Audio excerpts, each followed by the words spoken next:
ലഡു ഉണ്ടാക്കി നോക്കണം എന്ന് വിചാരിക്കുന്നവർ ഒരുപാട് പേരുണ്ടല്ലേ. അതിൻ്റെ ബൂന്തിയൊക്കെ എണ്ണയിലിട്ട് വറുത്ത് കോരി തയ്യാറാക്കണ്ടേ എന്ന് ആലോചിച്ചിട്ട് ഉണ്ടാക്കാൻ മടിക്കുന്നവരുണ്ട്. പെട്ടെന്ന് കടയിൽ പോയിട്ട് വാങ്ങിച്ച് കഴിക്കാമല്ലോ എന്ന് വിചാരിച്ചിട്ട്.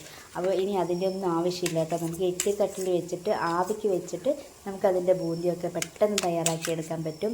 അപ്പോൾ ഈ വീഡിയോ കണ്ട് നിങ്ങൾക്ക് ഇഷ്ടപ്പെടുകയാണെങ്കിൽ നിങ്ങൾ ഇതുപോലെ ഒന്ന് ജസ്റ്റ് ട്രൈ ചെയ്ത് നോക്കൂ. നല്ല അടിപൊളി ബേക്കറിയിൽ നിന്നൊക്കെ വാങ്ങിച്ച് കഴിക്കുന്ന ടേസ്റ്റ് തന്നെ നമുക്ക് ലഡു ഉണ്ടാക്കിയെടുക്കാൻ പറ്റും കേട്ടോ.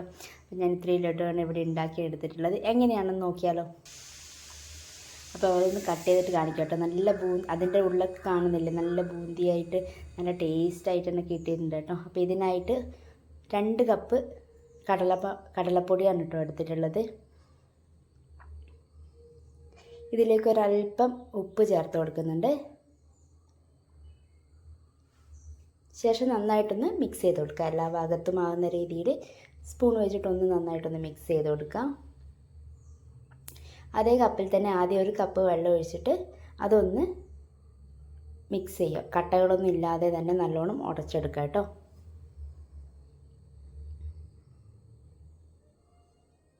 വെള്ളം ആദ്യം തന്നെ ഒത്തിരി ഒഴിച്ചിട്ട് നമ്മൾ മിക്സ് ചെയ്യരുത്. അപ്പം നമുക്ക് അത് ഉടച്ചെടുക്കാൻ പ്രയാസമായിരിക്കും. അപ്പോൾ കുറച്ചായിട്ട് ഒഴിച്ചു കൊടുക്കുക കേട്ടോ. ഞാനിവിടെ 1.25 കപ്പിനും കുറച്ചധികം എടുത്തിട്ടുണ്ട് കേട്ടോ. ഏകദേശം 1.5 കപ്പ് വെള്ളമാണ് എടുത്തിട്ടുള്ളത്. കുറച്ചായിട്ട് ഒഴിച്ചിട്ട് നന്നായിട്ടൊന്ന് അതിൻ്റെ ബാറ്റർ തയ്യാറാക്കി എടുക്കുക കേട്ടോ, കട്ടകളൊന്നും ഇല്ലാതെ. അപ്പോൾ ഈ ഒരു പാകമാണ്, ഈ ഒരു ലൂസാണ് ഈ ഒരു മാവിന് വേണ്ടത് കേട്ടോ. ഇത് ഞാൻ 2 പ്ലേറ്റിലായിട്ടാണ് തയ്യാറാക്കിയെടുക്കുന്നത്. ആദ്യം ഒരു പ്ലേറ്റിൽ ഒരല്പം നെയ്യ് തേച്ച് കൊടുക്കുക. നമ്മൾ അടുത്ത പ്ലേറ്റിൽ അതുപോലെ തന്നെ നെയ്യൊന്ന് ആഡ് ചെയ്ത് കൊടുക്കുന്നുണ്ട്. ഇനി അതിലേക്ക് ആ ബാറ്റർ ഒഴിച്ചു കൊടുക്കുക. ആവിയിൽ വെച്ച് തയ്യാറാക്കുന്നത് കൊണ്ട് തന്നെ എണ്ണയിൽ വറുത്ത് കോരി എണ്ണയൊന്നും പറ്റാത്ത ആൾക്കാർക്ക് ഇതുപോലെ ഉണ്ടാക്കി കഴിക്കുകയാണെങ്കിൽ നല്ലതാണ്. ഇനി നമുക്ക് ഓരോന്നായിട്ട് ഒരു 10 മിനിറ്റ് വെച്ചാൽ മതി കേട്ടോ. 10 മിനിറ്റ് ആവശ്യമില്ല, ഒരു 5-8 മിനിറ്റ് ആകുമ്പോഴത്തേക്ക് തന്നെ അത് വെന്ത് കിട്ടും കേട്ടോ. ഇപ്പം ഏകദേശം തയ്യാറായിട്ടുണ്ട്. ഇനി ഇതൊന്ന് നന്നായിട്ടൊന്ന് തണിയണം. അതുപോലെ തന്നെ അടുത്തതും വെച്ച് കൊടുക്കുക. ഇപ്പം നമ്മൾ ആദ്യം പുറത്ത് വെച്ചത് നമ്മളൊരു 5-10 മിനിറ്റ് വെക്കുമ്പോൾ തന്നെ അത് തണിഞ്ഞോളും കേട്ടോ. ഒരെളം ചൂടാകുമ്പോൾ നമുക്കത് മാറ്റിയെടുക്കാം.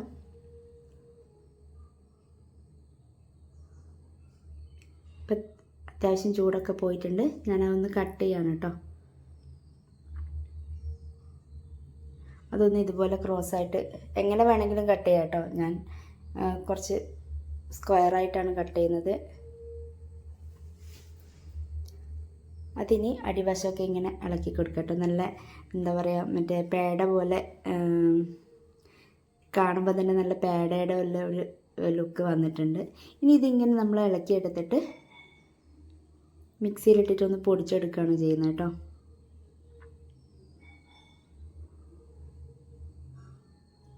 ഒരുപാട് അടിച്ചെടുക്കരുത്. 1-2 പ്രാവശ്യം ഒന്ന് ജസ്റ്റ് ഒന്ന് അടിച്ചെടുക്കുക കേട്ടോ. രണ്ടാമത്തത് നമ്മൾ അതുപോലെ ഇറക്കി വെച്ചിട്ടുണ്ട്. ഇനി മിക്സിയിലിട്ട് 2 വട്ടം ഒന്ന് അടിച്ചെടുത്താൽ മതി.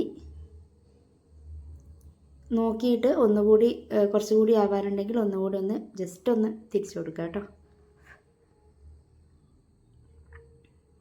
ഞാൻ ഒന്നുകൂടി ഒന്ന് തിരിച്ചു കൊടുക്കുന്നുണ്ട്. കണ്ടില്ലേ, നല്ല ബൂന്തിയായിട്ട് കിട്ടിയിട്ടുണ്ട് കേട്ടോ. നമ്മൾ എണ്ണയിലൊന്നും വറുത്ത് കോരേണ്ട ആവശ്യമില്ല. ഇതുപോലെ പെട്ടെന്ന് തന്നെ നമുക്ക് മിക്സിയിലിട്ടൊന്ന് കറക്കി എടുത്തിട്ട് ശരിയാക്കാവുന്നതേ ഉള്ളൂ. അതുപോലെ രണ്ടാമത്തതും ചെയ്തെടുക്കുന്നുണ്ട്.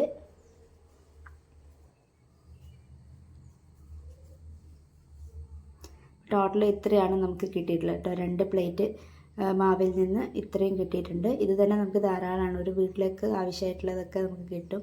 ഇനി ഒരു പാൻ അടുപ്പത്ത് വെച്ച ശേഷം 2 സ്പൂൺ നെയ്യ് ഒഴിച്ചിട്ട് ഇത് അതിലേക്ക് ഇട്ട് കൊടുക്കുക കേട്ടോ. ഇത് നന്നായിട്ട് ഒരു 5-8 മിനിറ്റ് ഒന്ന് വറുത്ത് കൊടുക്കുക. അപ്പം പറ്റി പിടിച്ചിട്ടൊക്കെ ഉണ്ടെങ്കിൽ അതൊക്കെ ഒന്ന് വേറിട്ട് കിട്ടാൻ വേണ്ടിയിട്ടാണ് ഇങ്ങനെ ചെയ്യുന്നത്. ഇങ്ങനെ ചെയ്യുമ്പോൾ തന്നെ ചൂടൊക്കെ തട്ടുമ്പോൾ തന്നെ അത് പരസ്പരം ഇങ്ങനെ വേറിട്ട് വരും കേട്ടോ. അപ്പം ചെറിയ തീയിലിട്ടിട്ട് വേണം വറുത്ത് കോരാൻ വേണ്ടിയിട്ട്. ഇനി അതേ പാനിൽ തന്നെ നമ്മൾ ആ മാവെടുത്ത കപ്പിൽ തന്നെ വെള്ളം എടുക്കുക. അതൊന്ന് തിളച്ച് വരുമ്പോൾ 1 കപ്പ് പഞ്ചസാരയാണ് ചേർത്ത് കൊടുക്കുന്നത് കേട്ടോ. നന്നായിട്ടൊന്ന് തിളപ്പിക്കുക. പഞ്ചസാരയൊക്കെ നന്നായിട്ടൊന്ന് ഉരുകി വരട്ടെ. ഇത് നമ്മുടെ കയ്യിൽ ഇങ്ങനെ ഒട്ടിപ്പിടിക്കുന്ന ആ ഒരു രീതി ആകുമ്പോഴത്തേക്കും നമുക്ക് ഇതിലേക്ക് നമ്മൾ തയ്യാറാക്കി വെച്ചിട്ടുള്ള ബൂന്തി ഇട്ട് കൊടുക്കാം കേട്ടോ.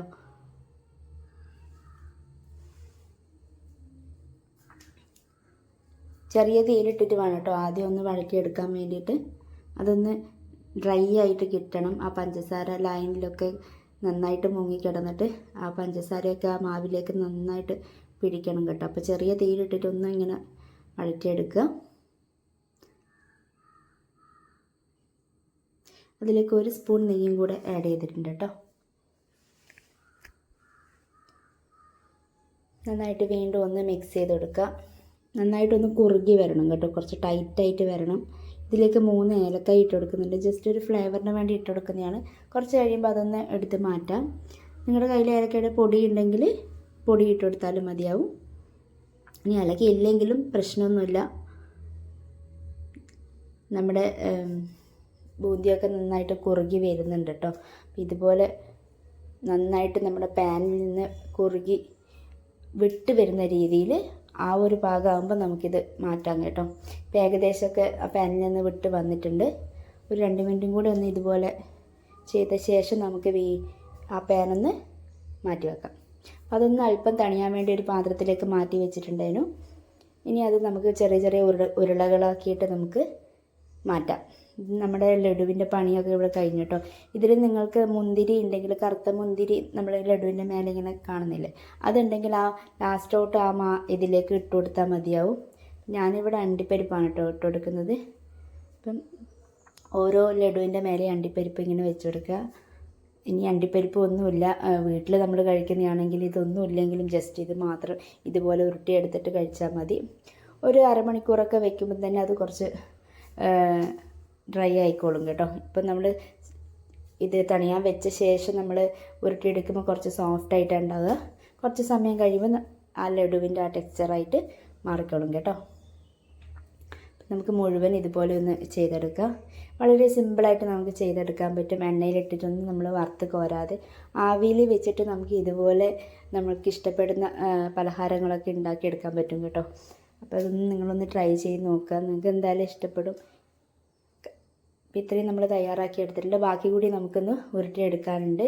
ചെയ്തതിലൊക്കെ നമ്മൾ അണ്ടിപ്പരിപ്പ് ഇങ്ങനെ വെക്കുകയാണ്. കണ്ടില്ലേ, അടിപൊളി ബൂന്തി. നിങ്ങൾക്ക് കാണുമ്പോൾ തന്നെ മനസ്സിലാവും, നല്ല ടെക്സ്ചറായിട്ട് വന്നിട്ടുണ്ട്. ഇനി ബാക്കി കൂടി നമുക്കിതൊന്ന് ഉരുട്ടിയെടുക്കണം. കംപ്ലീറ്റ് ഇവിടെ തയ്യാറാക്കി എടുത്തിട്ടുണ്ട് കേട്ടോ. ആ ഒരു 2 പ്ലേറ്റിൽ നിന്ന് ഇത്രയും ലഡുവാണ് കിട്ടിയിട്ടുള്ളത്. നിങ്ങൾക്ക് ഇഷ്ടപ്പെടുകയാണെങ്കിൽ